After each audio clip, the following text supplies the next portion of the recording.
قربانی کی. اچھے علماء بھی کہہ دیتے ہیں، مگر سچی بات وہی ہے جو حافظ محمد گونڈری رحمۃ اللہ نے کہی کہ جو صحیح ہے نا مسلم شریف کی روایت، اس میں یہ نہیں آتا کہ حضور نے کسی کی طرف سے قربانی کی ہے. اس میں تو صرف یہ ہے کہ اللہ نے آپ نے دعا کی اللہ محمد صلی اللہ علیہ وسلم اس کے اہل بیت اور اس کی امت کی طرف سے قبول فرما. یہ نہیں کہا کہ یہ جانور قبول فرما. مولانا قاری رحمۃ اللہ علیہ حنفی عالم بھی ملاقات میں لکھتے ہیں کہ اس کا یہ صاف سیدھا معنی بھی بنتا ہے کہ جنہوں نے قربانیاں اپنی کی ہیں نا اللہ ان کی بھی قربانیاں قبول. جیسے میں تقریر میں کہہ دوں اللہ میری بھی اور سارے نمازیوں کی نماز قبول فرما، تو یہ تو نہیں کہ میں نے نماز پڑھی سب کی طرف سے قبول ہوا. یہ نہیں کہا کہ یہ ان کی طرف سے، اے اللہ محمد اس کی آل اور اس کی امت کی طرف سے قبول فرما جو انہوں نے قربانیاں کی. اور جن میں آتا کہ آپ نے کہا یہ ان کی طرف سے جنہوں نے میری امت سے قربانیاں نہیں کی، یا یہ ان کی طرف سے جو اس کی گواہی دیتے ہیں کہ اللہ ہے کہ مرض، وہ ساری روایتیں آپ دیکھ لیں نصب الرایا میں اور دوسرے علماء ان پر بد ایک بھی صحیح نہیں، سب میں ضعف اور کمزوری ہے. اس لیے امام شافعی رحمۃ اللہ علیہ کا قول المعرفہ میں لکھا ہے امام بیکی نے کہ یہ گھوم پھر کر عبداللہ بن محمد بن عقیل سے آتی ہیں اور اس کی روایت بھائی ایسی نہیں کہ اس سے کوئی بات ثابت ہو سکے. اور اللہ کے رسول علیہ السلام کی طرف سے قربانی کرنا ویسے بھی ہماری بے خبری ہوگی. جیسے ابن تیمیہ رحمۃ اللہ علیہ فرماتے ہیں کہ صحابہ اور تابعین میں سے کسی سے کے بارے میں یہ نقل نہیں ہوا کہ انہوں نے حضور کو کبھی ثواب پہنچایا. کیوں؟ کیونکہ وہ جانتے تھے کہ ثواب کو کب پہنچائے اگر رسول کریم علیہ السلام کو ہماری نیکیوں کا اجر نہ مل رہا. آپ کو تو اپنی محنت کا سلام مل رہا. اللہ اکبر. اللہ کے رسول علیہ السلام نے جو امت کو سکھایا، آگے ان علماء نے دوسروں کو سکھایا، قیامت تک سلسلہ چلے گا. تو حدیث پاک نے فرمایا کہ جس نے ایک نیکی کا آغاز کیا جتنے لوگ اس پر عمل کریں گے سب کے برابر اس کو اجر ملتا جائے گا. اس لیے ہم یہ سمجھ نہیں سکتے کہ ہر لمحہ حضور کے ثواب میں کتنا ذخیرہ جمع ہو رہا. ہماری نمازیں، ہمارے روزے، ہمارے حج، ہماری قربانیاں، خیراتیں جو کچھ بھی امت کر رہی ہے سب میں سے آٹومیٹک حضور کو مل رہا ہے. وہ تو آپ کا اپنی محنت کا سلام مل رہا. ہم نے کیا احسان کرنا کہ ثواب پہنچانا؟ یہ ثواب پہنچانے کی بات نہیں. اسی لیے دین نے ہمیں حضور کے حق میں صرف ایک جو ہے نا نذرانہ عقیدت پیش کرنے کا حکم دیا. یہ صلاۃ دے جو آپ پر سلام اللہم صلی علی محمد وعلی آل محمد وبارک وسلم. اے اللہ حضور نے جو محنت فرمائی ہم اس احسان کا بدلہ نہیں اتار سکتے. ہمارے پلے کیا ہے اس کا بدلہ دیں. تو اپنے خزانہ رحمت سے حضور کے اجر میں بے شمار گناہ اضافہ کر، آپ پر رحمتوں کی بارش برسا. وہ دعا ہی کافی ہے، کسی اور کی ضرورت نہیں. اور اس میں بھی اللہ کے رسول علیہ السلام نے فرمایا اللہ نے اپنے رسول پر احسان نہیں رہنے دیا کہ امتیوں نے حضور کے حق کے لیے دعا کی. یہ کہے نا کہ ہم نے حضور پر کوئی احسان کیا. یہ کہہ دیا کہ جو ایک مرتبہ صلوات بھیجے گا میں اس کے 10 گناہ معاف کروں گا، 10 نیکیاں اس کے لیے لکھوں گا، 10 اس کے درجے بلند کروں گا.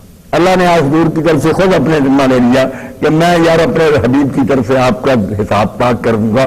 میرے حبیب پر آپ کا کیا احسان ہے؟ احسان تو ان کا. ایسی شمع لے کر آئے بجھ گئی. مولانا صاحب رحمۃ اللہ علیہ فرماتے ہیں انبیاء آئے علیہ السلام بڑے سے بڑے تھے، مگر قوموں کے لیے تھے، علاقوں کے لیے تھے، خاص زمانے کے لیے تھے. جب وقت ختم ہو جاتا ہے اللہ کہتا تھا وہ منسوخ ہو گئی، بات اب نیا آ گیا. مگر حضور جب آئے تو کہا اب قیامت تک کوئی ہرابر نہیں آئے گا، نہ یہ حکم منسوخ ہوں گے. بجھ گئی جس کے آگے سبھی مشعلیں، بجھ گئی. اب علماء کو کیا کریں اور صحابہ تابعین لوگ کیا کریں؟ یہ حضور کے سامنے کیا؟ یہ اس وقت ہمارے امام ہے جب حضور سے کوئی بات نہ ملے. جب آپ سے کوئی فیصلہ آ جائے ناراض ہوگا جو کہے میں نبی کی نہیں مانتا میں تو امام کی مانوں گا. یہ جو امام کا سامنا ہوگا تو پتا چلے گا کہ کم بخت ہے، میں حضور کا غلام تھا، حضور کا مد مقابل تھا، اس نے کیوں مجھے رسول اللہ کے برابر کر دی؟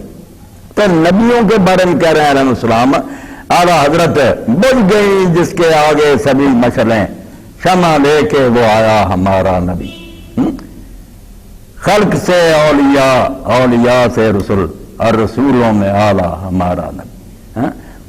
میں نے کل خطبہ دیا ہے نکاح کا، اس میں بھی کہا کہ ائمہ اہل بیت علیہ السلام نے جو کہا کہ 4 حمدیں کرو جب جاگ آئے نا صبح تو 4 شکرانے ادا کرو، جن میں سے ایک یہ تھا الحمدللہ الذی جعلنی من امت محمد صلی اللہ علیہ وسلم ولم یجعلنی من سائر الامم.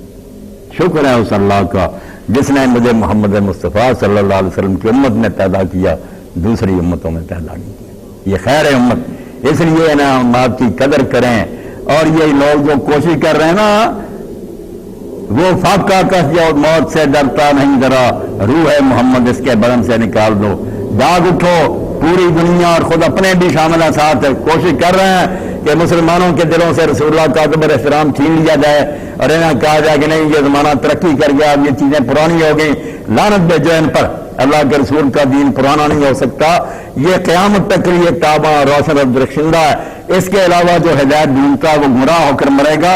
ہدایت اور روشنی اگر آپ مل سکتی ہے تو صرف ایک بارگاہ میں، اور وہ بارگاہ ہے حضرت محمد رسول اللہ صلی اللہ علیہ وسلم۔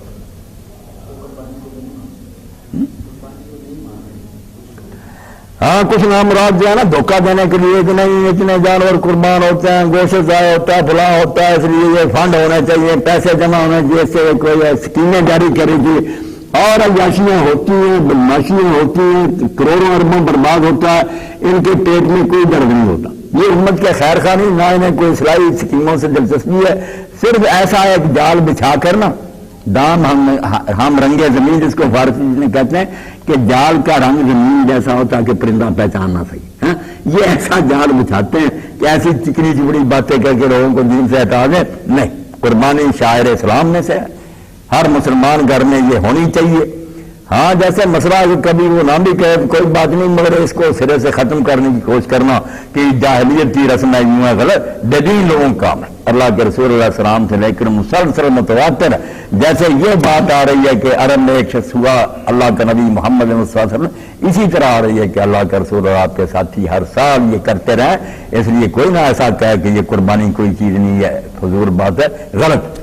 آپ نے خرچ کرنے ہیں دین کے لیے اور کرتے رہیں، مگر اس کا یہ معنی تو نہیں کہ اس کو بند کر دیا جائے۔ ایسے لوگ تو حج کے بارے میں کہتے ہیں کہ حج پر جو سارے پڑے جاتے ہیں یہ ٹھیک نہیں، صرف 8 اور 10 آدمی ہر ملک سے نمائندے جانے چاہیے، وہاں ایک کانفرنس ہونی چاہیے، اور قربانی کیا کہ ایک دن پاکستان دعوت کر دے دوسرے دن، یہ سب پرویز کی من گھڑت اور اختراعی باتیں ہیں۔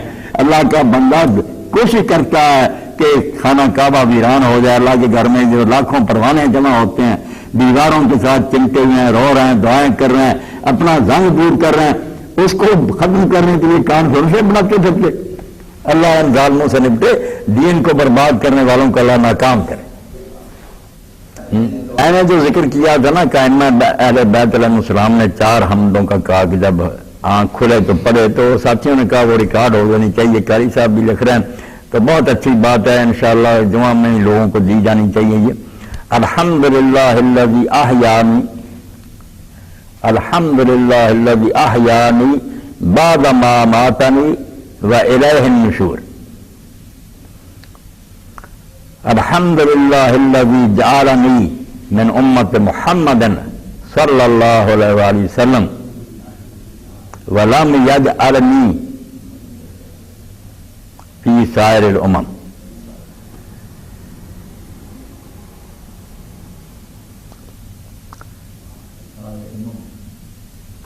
الحمدللہ الذی جعل رزقی فی یدہ ولم یجعل فی ید الناس، لوگوں کے ہاتھوں کا مجھے محتاج نہیں کیا، اپنے ہاتھ میں میرا رزق رکھا، یہ بھی اس کی مہربانی، محتاج نہیں بنا۔ الحمدللہ الذی ستر عیوبی عن الناس ولم یفضحنی، اس اللہ کا شکر ہے جس نے میرے عیب لوگوں سے چھپا کر رکھے ہوئے ہیں اور مجھے رسوا نہیں کیا۔ 4 کلمے آپ نے سن لیے کیسے موتی۔ وصلی اللہ تعالی علی عبد اللہ ورسولہ خاتم النبیین سیدنا و مولانا محمد و آلہ و اصحابہ